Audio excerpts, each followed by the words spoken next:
দাঁড়া, আমি পয়সা দিচ্ছি।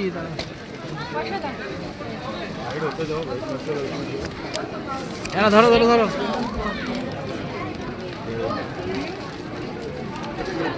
একটা ইয়ে নিয়ে সব মাথায় দেবো, সিঁদুরের টিপ।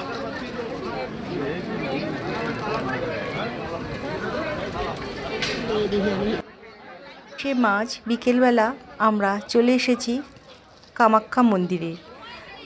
আমরা মাকে দর্শন করার পর আমাদের ভ্রমণ যাত্রা শুরু হবে, তাই প্রথমেই মাকে দর্শন করে নিলাম।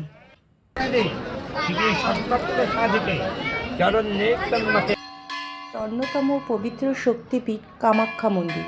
এই মন্দিরটি অসমের গুয়াহাটি নীলাচল পাহাড়ের ওপর অবস্থিত। এখানে দেবী কামাখ্যাকে পূজা করা হয়, যিনি শক্তির প্রতীক। এর সবচেয়ে বিশেষ দিক হলো এখানে কোনো মূর্তি নেই। মন্দিরের গর্ভগৃহে একটি প্রাকৃতিক পাথরের আকৃতিকেই দেবী রূপে পূজা করা হয়।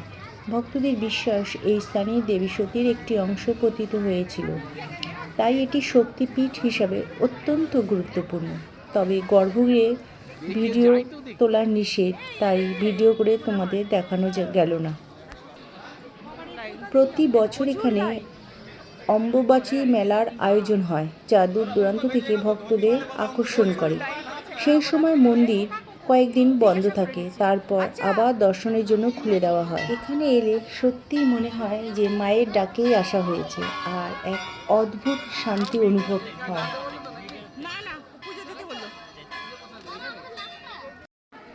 এখানে যে পুকুরটি দেখা যাচ্ছে, এটা কামাখ্যা মন্দিরের খুবই পবিত্র একটি জলাশয়। মন্দিরে পুজো দেওয়ার আগে অনেক ভক্ত এখানে এসে হাত মুখ ধুয়ে নেন এবং পবিত্রতা অর্জন করেন। জলকে অত্যন্ত শুভ মনে করা হয়, আর ভক্তদের বিশ্বাস এই জলে স্পর্শ করলে মন এবং আত্মা দুটোই শান্তি পায়।